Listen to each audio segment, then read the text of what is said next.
Lovely people, welcome back to another Story Study Saturday. I'm Sammi and I'm a writer who likes to learn about writing through reading and share what I learn with you. This week I am talking about Maame by Jessica George, which I have a physical copy of here because I won it in a giveaway long before the book was published. In fact, the publishing date was changed because it says on sale 2/7/23 and it actually was published on the 31st, which I think is smart for marketing because it is a book by a Black author about a Black character, and having it available for all of Black History Month is smart. I am barely missing the mark on getting this video out during Black History Month, but you know, life happens and sometimes we just have to work with that. I will say I had a pretty hard time just getting into this book, starting to read it. I got to page 30 and I was like, wow, I really don't want to do this. I read the first chapter and just getting into the second chapter was rough. So I put it down, put it away for a little bit, and then came back to it after getting out of my reading slump, and I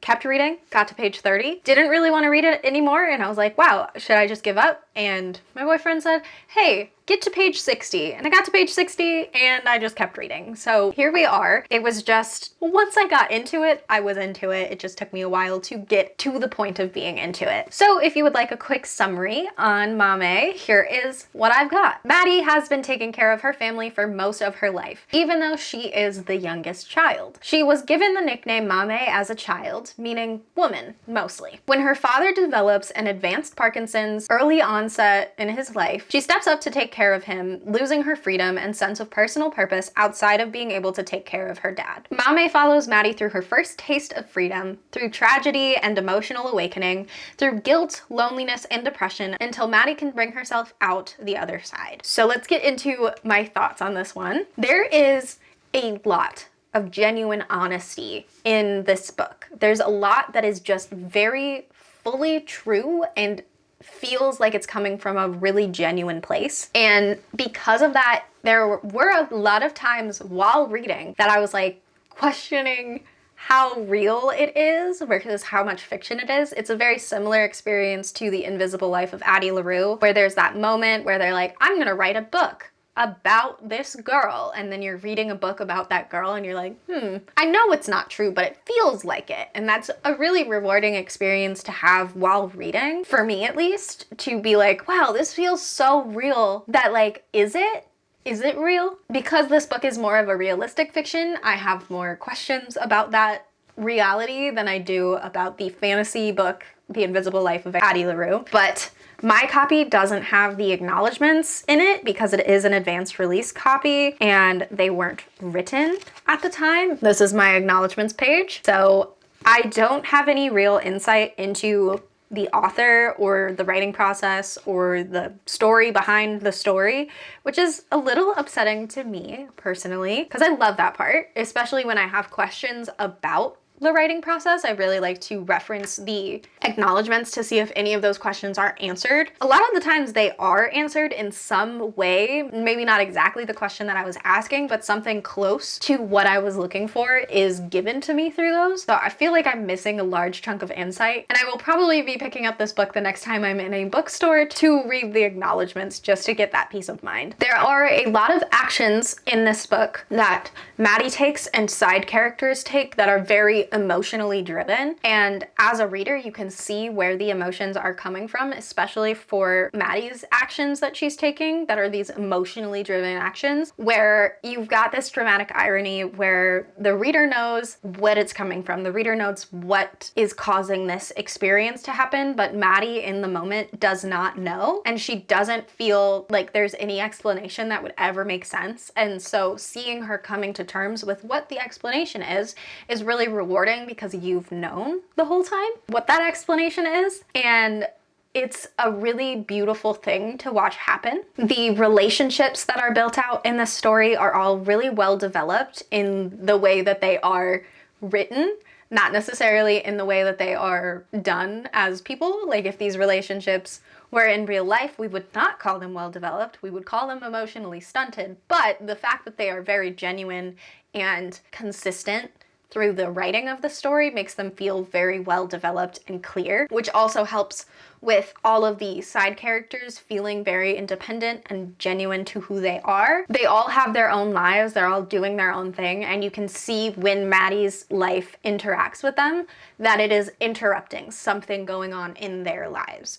And Maddie's aware that she is interrupting something going on in other people's lives, and you get to see this development of like, oh, wow, I have great friends, basically. And a lot of that comes from the fact that we know they are living their lives, but they are there for the main character. I also really appreciate that this book is one that is very much in the feels. Like, you feel a lot while you are reading this book. A lot of the moments that are the heaviest emotionally, the ones that carry a lot of weight and really like lay on your heart and weigh you down with the emotions of them, they are given the space to do that. They're not like glanced over or rushed through or quickly driven to a funny situation. You get to actually experience and breathe in those moments. Even if you read really fast, you get to have that I'm feeling the feelings, and that's great, while still continuing on with the story. It's not like halting to be like, feel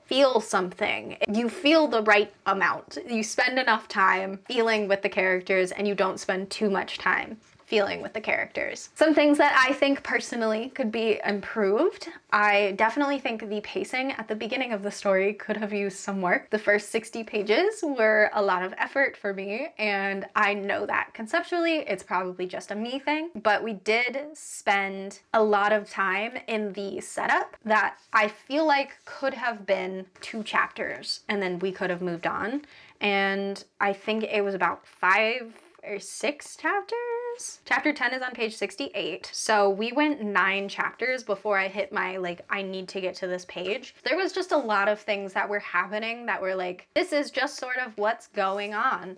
And I really did not care about a lot of it because it didn't put me in a position to care yet. I think if some more things were set up that I cared more about Maddie up until that point, and then it would have been a faster pace. Like, I'm just flipping through right now. I'm trying to find the moment where I'm like, okay, great, this is when the story starts. And I think it's literally, it's not even page 60, it's after page 60. I think it's page 66 is when I feel like the story, the inciting moment has happened, and we are now in the process of doing the story. So I feel like that's a long time, and it could have just been me, because of it's a realistic fiction book, and the last books that I read were not quite as realistic and sad. So going from like a happier YA romance, a fantasy book, and other similar things to this book makes it a little bit more difficult to get into, where the other books have a different kind of system that it's like, oh, actually you have to learn how this entire world works, which I feel like takes less time than introducing that a character is unhappy. I don't know. That was just my experience of the beginning. It could have been something totally different. I think it was just a little bit too much of her like upset about her life was a little too close to some of the things that I do with my life. And that could have been like, why are you so upset? Just do it. Just get on with your life. But at the same time, I know her experience was vastly different from my experience. So it was probably that like personal disconnect for me and me myself. I wish that this book didn't feel as true as it feels. It feels very much like a memoir more than it feels like a novel. And it says a novel right on the front. It says that it's a novel. So I know it's fiction, but at the same time, there's no way for me to be confident that it's fiction because I don't have the acknowledgments. So what I know about Jessica George is that her life is basically the same as Maddie's life, because her bio is like, I went to this school, I studied this, I then worked in this field, and now I work in this field. And the differences are the name of the school that she went to, the places that she worked, the names of places that she works. The information I have is the same as Maddie's story, and even their naming structures are similar, where like Jessica George, that's like, I don't know how to explain this in a way other than just saying it. So Jessica George You can shorten that to Jess. She's got a nickname. George is like a standard basic, you don't really question it kind of last name. And then Maddie's name is Madeline Wright. You shorten that to Maddie. Maddie Wright. Wright is a basic sort of general name. Like their naming structure feels the same. And I don't know how to explain that and why that makes me feel like this is not a fictional story as much as like it feels very aligned. And there is that moment that I was talking about in my thoughts where it's like Maddie is writing a book. Maddie wants to write a book, and the character in Maddie's book's name is Jess, which feels a little too meta for me. It feels just a little bit too meta, and I genuinely would not feel comfortable critiquing a memoir about writing or storytelling. I do not feel comfortable doing that because that is somebody's life. I don't know if this is somebody's life and they're just trying to distance it from themselves. I don't know, and I don't like that I don't know. And it makes me kind of like, it gives me a little bit of a pushback about the story because I don't know if all of her friends that feel like genuine real characters are genuine real people that she knows, and she just changed like the place that they met or their name, and everything is just like, I'm putting you into my book because I don't have the acknowledgements to be like, oh, okay, great, I know what's going on, and I don't like not knowing. I think that's the main issue, is that I just don't have the acknowledgements to be like, oh, I really appreciate my friend this for all of your support through this time, and like knowing that those things are parallel for a reason, or saying like the way that Thank You for Listening does at the end of the book.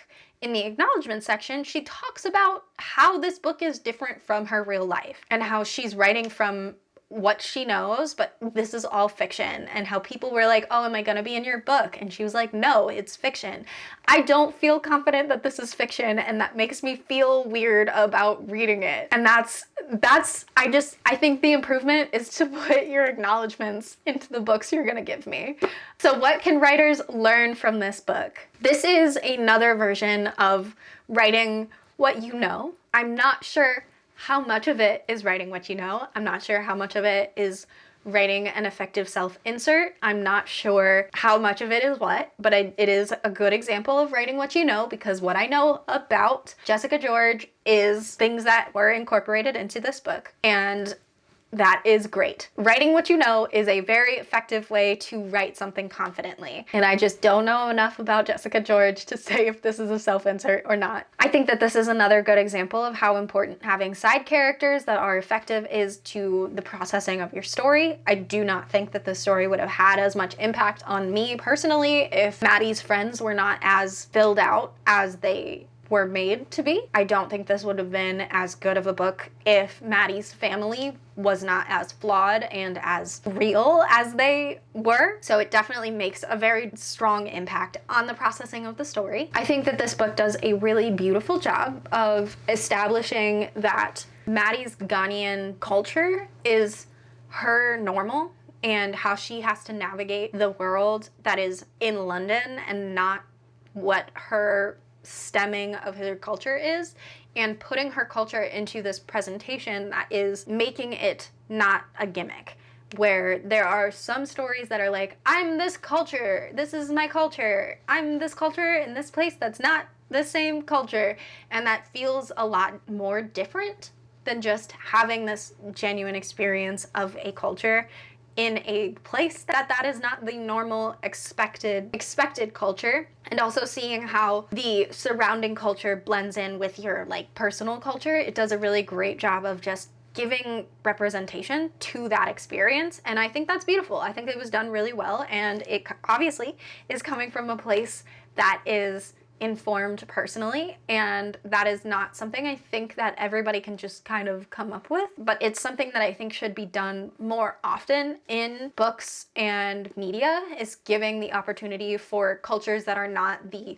standard culture to be represented and seen through people who have a more standard culture of their society. But that is all that I've got for you today. If you are interested in this book, there are links in the description for you. But if you enjoyed this video or you learned something from it, please leave a like. It'll really help me out, show YouTube that maybe somebody else would also enjoy this video. If you don't want to miss any of my uploads, hit that subscribe button and the notification bell next to it. I am here every Tuesday and Saturday for Writing Tip Tuesdays and Story Study Saturdays, so I will see you guys on Tuesday.